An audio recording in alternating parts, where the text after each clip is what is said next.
এই পুরনো সব কষ্ট দুঃখ ভুলে নতুন করে সামনে ওরা সোয়েটার পরেনি। তো ওরা ঝালমুড়ি খাবে বলেছে। তো নতুন রেসিপি বা ব্লগ ভিডিও দিলে আপনাদের মোবাইলে নিয়ে তারপর ফ্রোজেন করব। এভাবে রাখলে এগুলো পরে মচমচা আসসালামু আলাইকুম। সবাই কেমন আছেন? আশা করছি আল্লাহর রহমতে সবাই সুস্থ আছেন, ভালো আছেন। আলহামদুলিল্লাহ আমরাও ভালো আছি। আর একটি নতুন ভিডিও দেখার জন্য আপনাদের সবাইকে আমন্ত্রণ জানাচ্ছি।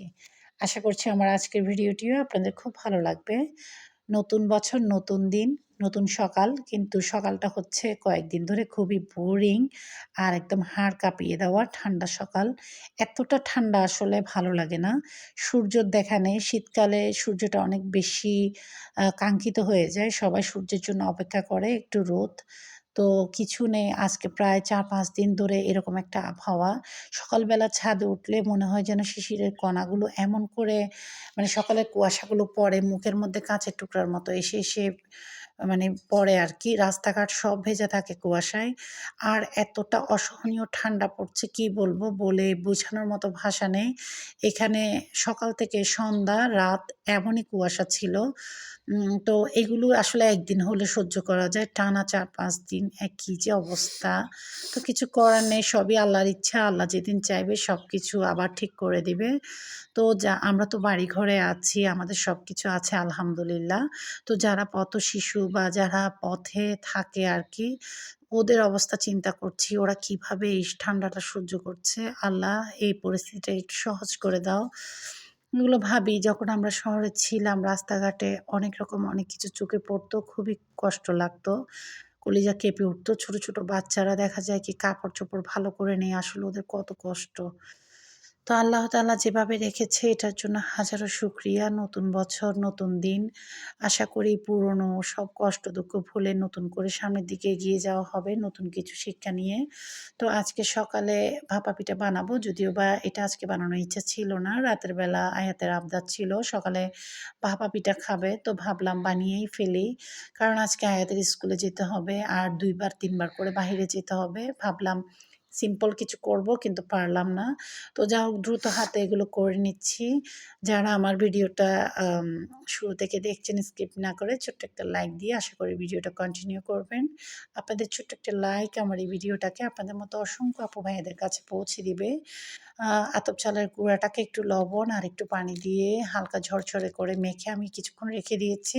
ততক্ষণে ভাবলাম সবজি বাজারগুলো গুছিয়ে নিই আর বাসি করে টুকটাক একটু কাজ করে নিই।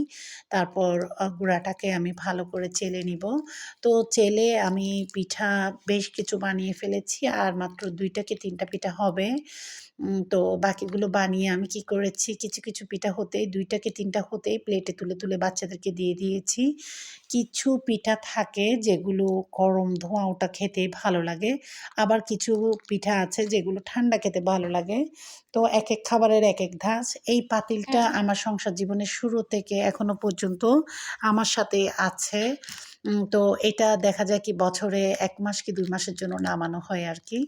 তো এদিকে আমি পিঠাগুলো বানিয়ে নিচ্ছি। খুব ঠান্ডা লাগছিল। সোয়েটার পরেছিলাম। দরজা জানালা সব বন্ধ। তারপরও অনেক ঠান্ডা। তো আয়াত ও পিঠা আর মেজো ভাইয়ার পিঠাগুলো নিয়ে গিয়েছে। ২ জন একসাথে খাবে।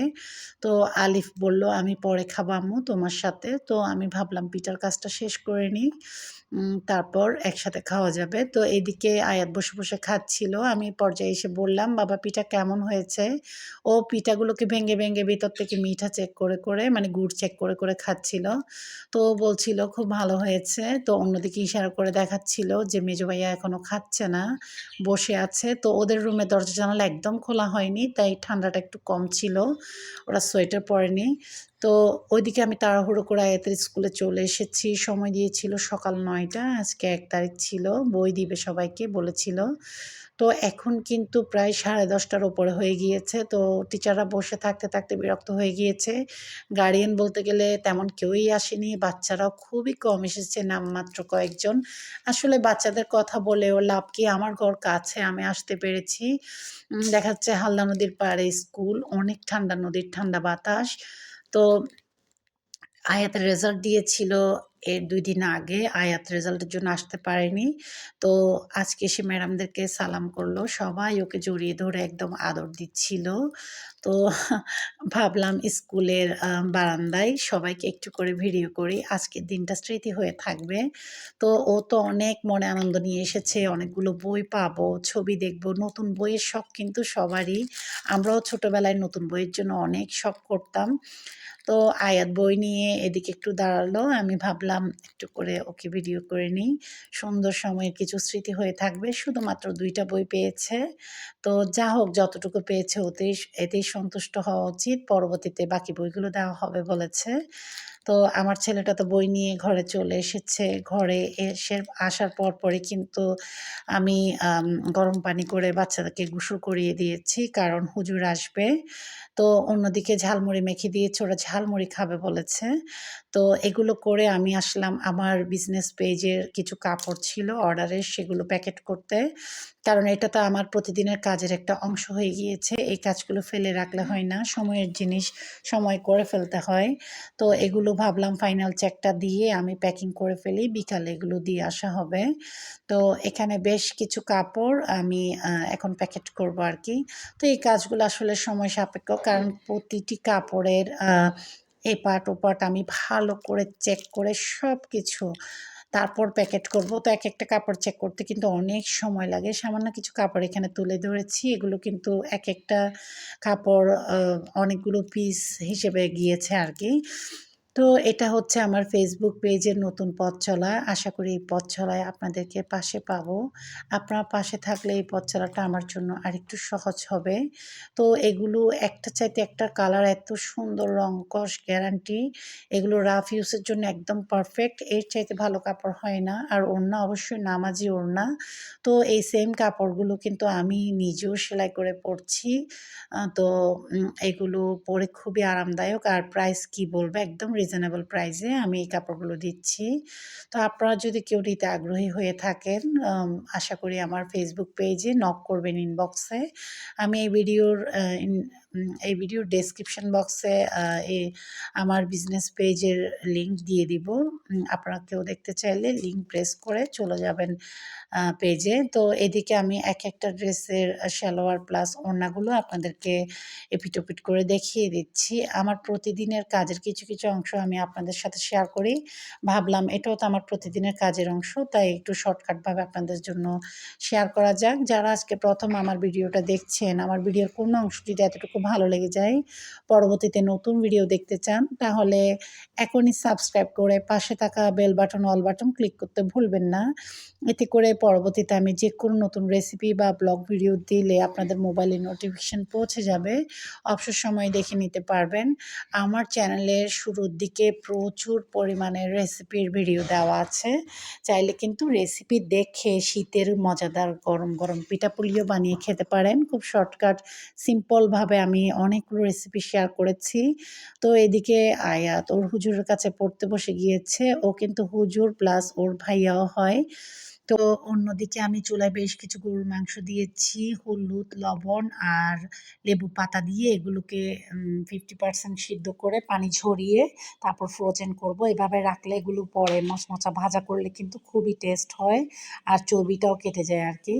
তো আজকে দুপুরের খাবারের জন্য আমি বিরিয়ানি রান্না করেছিলাম। সালাদ আর ডিম সিদ্ধ করেছি। সিম্পলভাবে কোনোভাবে ম্যানেজ করে নিয়েছি। আজকে বিকালে আয়াত সোনাকে নিয়ে আবার একটু বেড়াতেও যেতে হবে। যেহেতু ওকে কথা দিয়েছিলাম।